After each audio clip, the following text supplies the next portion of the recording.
Каждый год я обязательно открываю тыквенный сезон этим рецептом. Это тыквенный суп, который едят с удовольствием даже те, кто обычно не любит тыкву.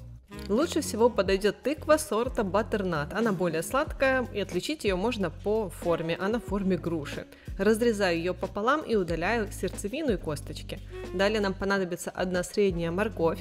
Очищаем ее от кожуры и нарежем кусочками не слишком маленького размера. А сейчас напоминаю подписаться на мой канал, чтобы вы не пропустили еще больше вкусных и полезных рецептов. Но у нас на очереди сладкий перец. Также удаляем сердцевину и косточки и нарезаем на кусочки. На самом деле так мелко можно не нарезать, я это больше делаю для красоты. Также возьмем фиолетовую луковицу, можно взять обычную, но это будет более сладкой и ароматной. Нарезаю ее просто перьями.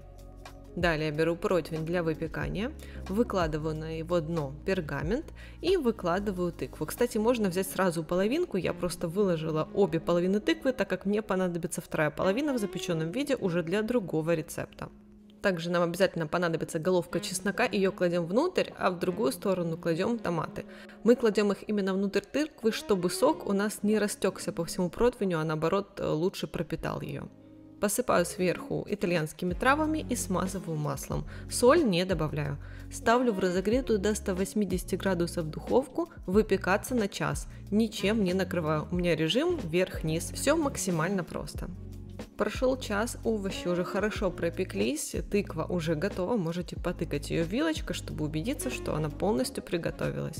Смотрите, как легко мякоть отходит от кожуры.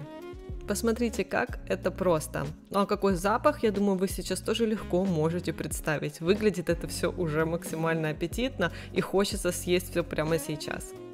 В кастрюлю перекладываем все запеченные овощи, мякоть тыквы, обязательно сок из-под томатов, овощи, которые мы запекли, и, конечно же, чесночок. А теперь смотрите, как его легко избавить от кожуры. Просто выдавливаем его. Заливаем сверху кипятком, я добавила 1,5 литра, и перебиваем блендером.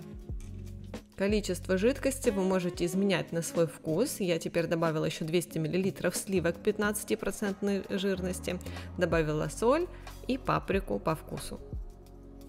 Хорошенько перемешиваем, и теперь необходимо просто довести это все до кипения и проварить буквально 1-2 минутки.